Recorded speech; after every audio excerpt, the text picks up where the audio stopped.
Bonjour guys, j'espère que vous allez bien. Moi c'est Daphné et bienvenue sur ma chaîne YouTube. Aujourd'hui la vidéo va être très simple, très courte, mais je voulais simplement prendre un petit temps pour discuter avec vous. C'est pas une vidéo officielle, je me suis juste dit que je vais faire une vidéo comme ça pour commencer à connecter avec vous. Donc à tout de suite. Dernièrement j'avais des questionnements, j'avais des discussions, des conversations avec certaines personnes autour de moi qui m'ont vraiment fait réfléchir, qui m'ont vraiment fait m'asseoir pour repenser à ma vie spirituelle, ma vie amoureuse, ma vie personnelle, etc. Ça m'a vraiment fait réfléchir sur différentes sphères de ma vie et je me suis dit pourquoi pas partager mes réflexions, les conversations que j'ai eues et les questionnements que j'ai eus aussi avec les gens autour de moi sur ma chaîne et aussi développer en fait un lien avec vous où vous pouvez vous sentir à l'aise pour discuter de vos expériences, discuter de vos questionnements parce qu'en tant que jeune, on doit pouvoir s'asseoir, on doit pouvoir réfléchir, on doit pouvoir se questionner par rapport à notre vie et aussi développer une communauté dans laquelle on peut se sentir à l'aise pour discuter de ces expériences qu'on a vécues ou bien de ces questionnements qu'on a.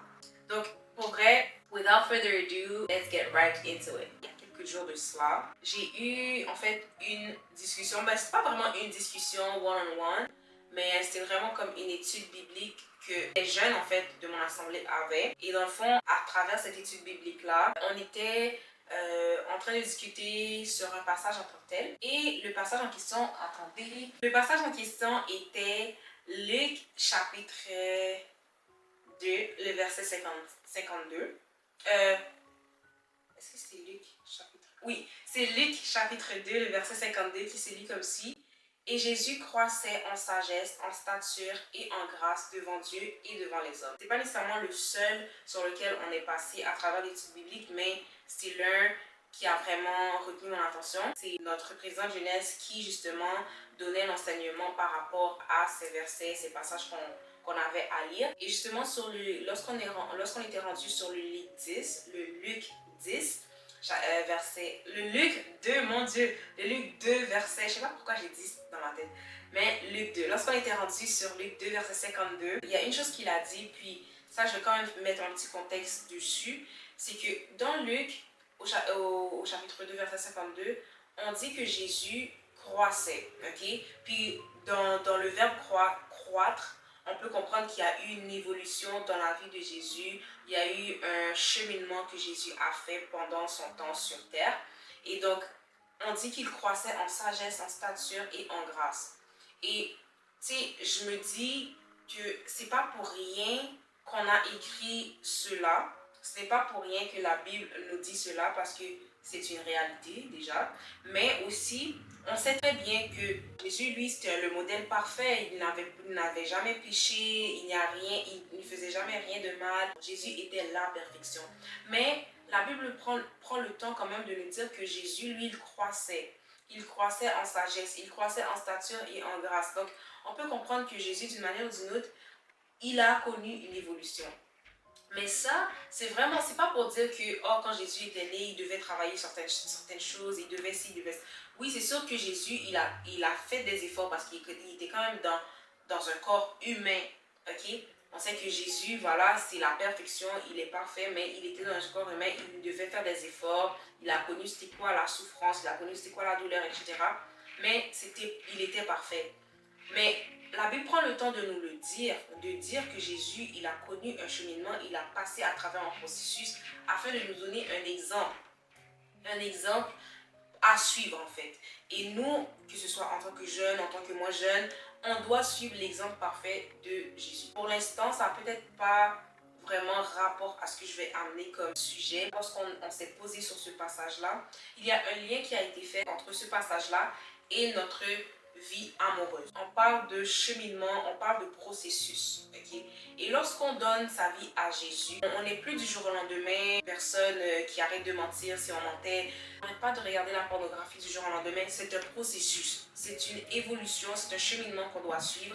On doit suivre l'exemple de Jésus pour qu'à chaque jour, on puisse se retirer de cette atmosphère d'impudicité, de cette atmosphère de péché pour pouvoir être semblable à Jésus. pour pouvoir croître en sagesse, en stature, en grâce, etc. Et donc, à travers notre progression, ok, à travers notre progression, c'est important de comprendre que les choses ne vont pas se faire du jour au lendemain. Et quel est le lien qui a été fait entre, voilà, ce passage-là et notre vie amoureuse? Jésus, lui, il avait une mission, right? Tout le monde sait que Jésus avait une mission. Le Père l'a envoyé pour une mission précise sur terre.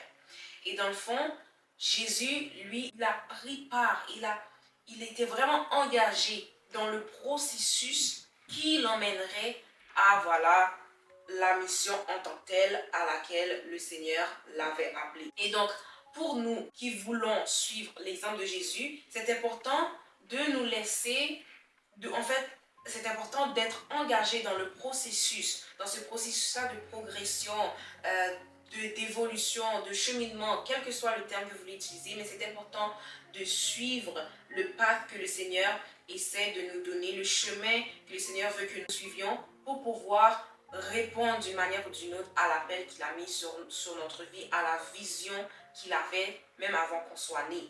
Donc, lorsqu'on ne sait pas quelle est la vision de Dieu pour notre vie, lorsqu'on ne sait pas à quoi le Seigneur nous appelle, il est très difficile de savoir par où aller. C'est vrai que le Seigneur, à travers sa parole, il nous donne des lignes directrices, voilà, tu ne devrais pas faire ça, etc. Pour nous éviter en fait de nous détourner ou bien de prendre un chemin de péché, un chemin, voilà, qui ne nous garde pas dans la droiture, dans la sainteté.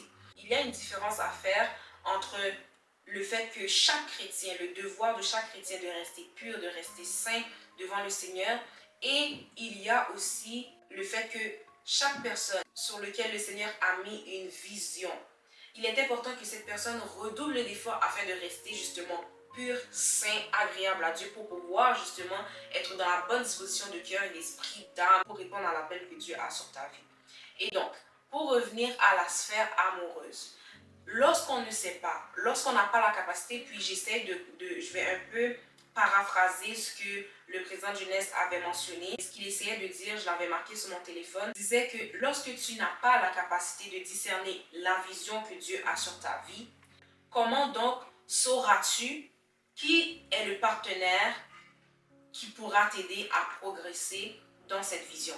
Parce qu'on s'entend que quand tu rentres dans une nouvelle relation, que ce soit amitié, que ce soit amoureuse, c'est important de savoir que cette relation doit pouvoir t'aider à évoluer. Timothée avait reçu comme parole, il faut que tu aies une bonne conduite. Il faut que tu aies une bonne conduite devant les hommes, devant Dieu.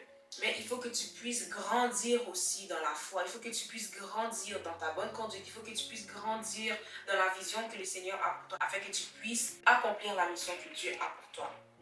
Mais lorsque nous n'avons pas cette capacité-là de discerner, ok, le Seigneur m'appelle à tel endroit, mais comment on va savoir, ok, cette personne-là va pouvoir m'aider avec telle chose, mais je ne connais pas la chose. Lorsque je sais que, voilà, je suis une personne qui est appelée à prêcher, ou bien qui est appelée à évangéliser. Lorsque je suis dans la recherche d'un partenaire, parce que le Seigneur ne va pas nous imposer un partenaire, mais il va te permettre de trouver la personne qui répond aux critères qu'il a déjà prédéterminés pour la vision qu'il a mise sur ta vie. Donc, si cette personne-là n'aime pas évangéliser, ou bien si cette personne-là n'a pas l'intérêt à faire ça, ou bien le Seigneur l'appelle complètement ailleurs, tu peux vraiment discerner que voilà, le Seigneur ne cherche pas à diviser, il ne cherche pas à me mettre avec quelqu'un pour nous diviser. Donc, vis-à-vis du camp de l'ennemi, ces deux personnes-là, lorsqu'ils sont ensemble, ils se complètent, ils viennent comme une puissance pour confondre l'ennemi ensemble.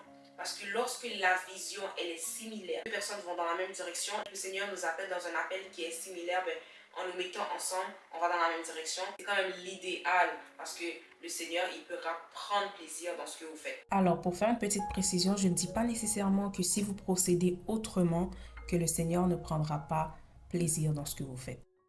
Ça m'a vraiment remis en question parce que il y a pas si longtemps que ça, j'étais en prière par rapport à ce que le Seigneur m'appelait à faire ou bien quelle est la chose que le Seigneur m'appelle à faire en tant que personne qui le suit, en tant que fille de Dieu. Le Seigneur a mis quelque chose, le Seigneur m'appelle, le Seigneur a mis une vision sur ma vie, le Seigneur m'appelle à faire quelque chose de précis dans son royaume.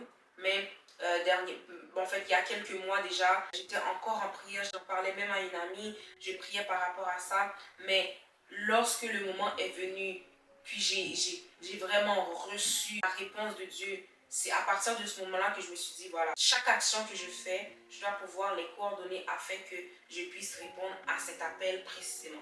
Je peux vaquer à d'autres choses dans le royaume de Dieu, que ce soit aider à l'église, que ce soit voilà, mettre la main à la pâte lorsqu'il y a quelque chose à faire dans le temple ou bien dans l'œuvre de Dieu. Je peux venir et offrir mon aide, mais c'est important de garder en tête que voilà, je fais tout ça, c'est pour aider, mais ma mission principale, c'est de pouvoir faire telle et telle affaire. J'aimerais savoir si vous aviez des commentaires, vous aviez des questionnements par rapport à l'appel de Dieu. Peut-être je pourrais faire une vidéo plus longue pour y aller encore plus en détail. Ce que j'ai retenu de cette étude biblique-là, c'est que le Seigneur est le modèle parfait pour nous dans notre marche avec Christ. C'est important aussi de garder en tête qu'il faut qu'on sache quelle est la chose que le Seigneur nous appelle à faire. On marche vers la vie éternelle, mais pendant qu'on marche, le Seigneur nous appelle à faire quelque chose de précis. C'est important de savoir à travers notre marche qu'est-ce que le Seigneur nous appelle à faire précisément, parce que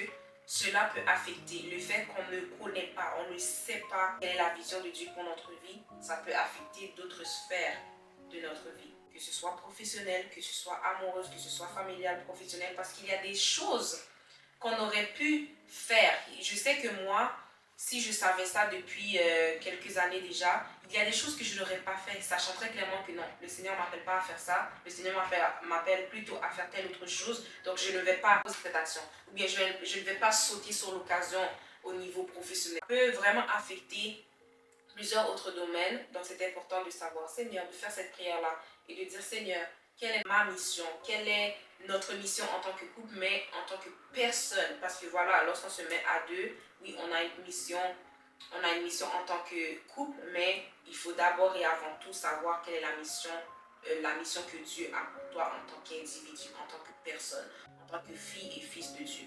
Donc voilà, c'est pas mal ça que j'avais à vous partager. Espérant que cette vidéo vous aura plu, espérant qu'elle vous aura fait réfléchir aussi par rapport à certains questionnements que vous aviez en ce qui concerne votre appel spirituel. Si vous avez des commentaires, si vous avez des témoignages quelconques, vous pouvez en fait mettre en commentaire. Voilà, l'environnement est à vous pour discuter. Je me ferai un plaisir de vous répondre si j'ai la capacité de vous répondre. C'est ça. J'aimerais faire une courte prière avant qu'on se laisse. Voilà, d'ici la prochaine vidéo, je vous souhaite, à ceux et celles qui n'ont pas encore trouvé l'appel que Dieu a sur votre vie, je souhaite que le Seigneur vous inspire en fait. Je souhaite que le Seigneur vous parle par rapport à ça, vous explique clairement qu'est-ce que vous avez à faire. Céleste Père de trois fois saint, Dieu fidèle, Dieu de bonté et de miséricorde, Seigneur, toi qui connais le cœur de l'homme mieux que lui-même, tu es capable de sonder les cœurs, tu es capable de sonder les reins, les esprits.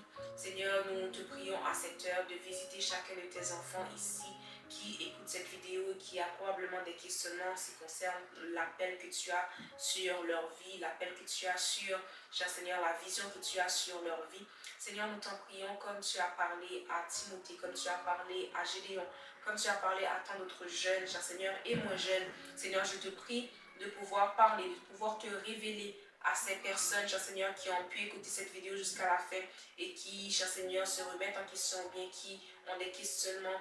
Seigneur, je te prie, cher Seigneur, afin que ton esprit puisse les inspirer des paroles, qu'il puisse les inspirer, cher Seigneur, quelque chose, afin qu'ils puissent comprendre, oh Dieu, vers où, vers, cher Seigneur, dans quel endroit précisément, ou bien dans quel domaine tu les appelles, cher Seigneur. Je te prie afin que tu puisses toucher leur cœur, afin qu'ils puissent accepter le plan que tu as pour eux.